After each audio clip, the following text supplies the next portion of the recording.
सुप्रभात। हिंदी की इस कक्षा में आपका स्वागत है। आज हम कक्षा 11 विषय हिंदी पाठ्य पुस्तक अभिव्यक्ति और माध्यम से पाठ 3 जनसंचार माध्यम और पत्रकारिता के विविध आयाम भाग 3 का अध्ययन करेंगे। बच्चों, इसमें हम संपादन विषय का अध्ययन करेंगे। संपादन समाचारों को एकत्र करने से लेकर उन्हें प्रस्तुत करने तक की जिम्मेदारी संपादक, सहायक संपादक, समाचार संपादक, मुख्य उपसंपादक, उपसंपादक आदि की होती है। समाचारों को व्यक्ति चाहे कितनी ही कुशलता से लिख ले, फिर भी उसमें कुछ न कुछ कमी रह जाती है। समाचारों के रूप में दी जा रही सामग्री को अशुद्धि रहित करके उसे पठनीय बनाना संपादन कार्य है। संपादन के लिए कुछ महत्वपूर्ण बातों पर बल दिया जाता है, जैसे भाषागत अशुद्धियों को दूर करना, समाचार पत्र एवं पत्रिका के अनुरूप सामग्री तय करना, रोचकता प्रदान करना, सम्यक दृष्टि से प्रस्तुति, तथ्यात्मक दोष दूर करना आदि। संपादन के सिद्धांत। पत्रकारिता कुछ सिद्धांतों पर आधारित होती है। समाचार संगठन अपनी विश्वसनीयता के द्वारा पाठकों का विश्वास जीत सकता है। एक पत्रकार से यह आशा की जाती है कि वह समाचार संकलन के समय निम्नलिखित सिद्धांतों का ध्यान रखे: तथ्यों की शुद्धता या तथ्यपरकता, एक्यूरेसी। मीडिया और पत्रकारिता एक आदर्श रूप में यथार्थ अथवा वास्तविकता का प्रतिबिंब होते हैं। पत्रकार सूचनाओं के द्वारा हमारा यथार्थ से परिचय करवाता है। पत्रकार जिस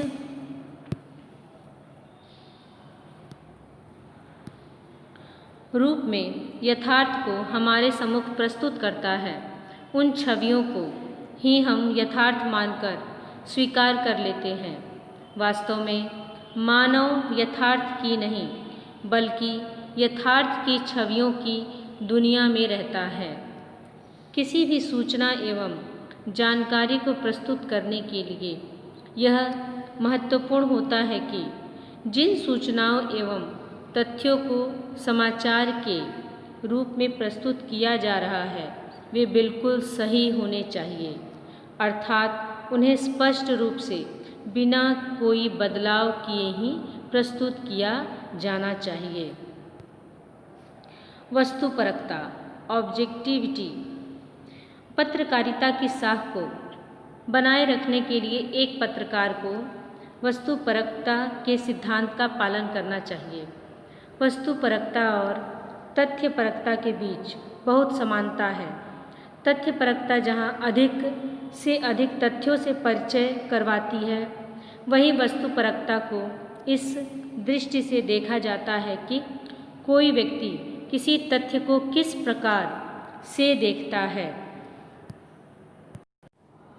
वस्तुपरकता में हमें तथ्यों के संकलन में और तथ्यों को प्रस्तुत करने में उन तथ्यों को अपनी धारणाओं एवं विचारों से प्रभावित नहीं होने देना चाहिए।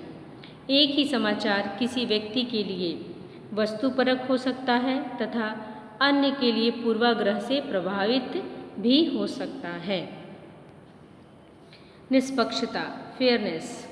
किसी भी घटना के विषय में गलत सही का निर्णय न्यायसंगत रूप में करना निष्पक्षता है। एक पत्रकार में निष्पक्षता का गुण होना अत्यंत आवश्यक है। जब पत्रकार किसी एक पक्ष का साथ न देकर निष्पक्ष होकर सही व गलत, न्याय व अन्याय को प्रस्तुत करता है, तब उस समाचार संगठन की साख बनती है। मीडिया को लोकतंत्र का चौथा स्तंभ इसीलिए माना जाता है ताकि वह निष्पक्ष होकर सही सूचना प्रसारित करे। अतः समाचार लिखते समय इस गुण का ध्यान रखना अति आवश्यक है।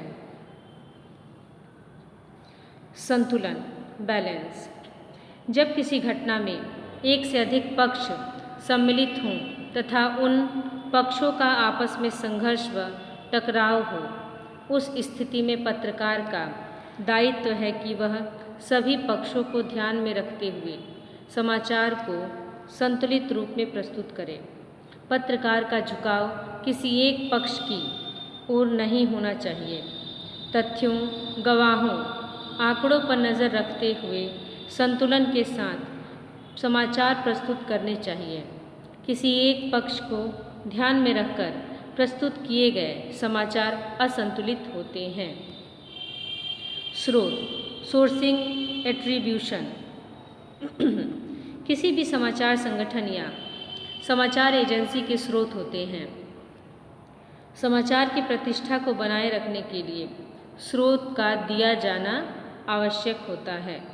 यदि कोई घटना या सूचना सामान्य होती है, तब उस संदर्भ में स्रोत का उल्लेख करना आवश्यक नहीं होता, किंतु जब कोई सूचना सामान्य न होकर विशिष्ट होती है, तब उस घटना या सूचना के स्रोत का उल्लेख करना अत्यंत आवश्यक होता है। यदि कोई पत्रकार किसी घटना को स्वयं देखकर उसका वर्णन करता है, तो उस समाचार का स्रोत वह पत्रकार स्वयं भी हो सकता है। अतः किसी भी सूचना और जानकारी को प्रस्तुत करते समय उसके किसी न किसी स्रोत का होना आवश्यक होता है।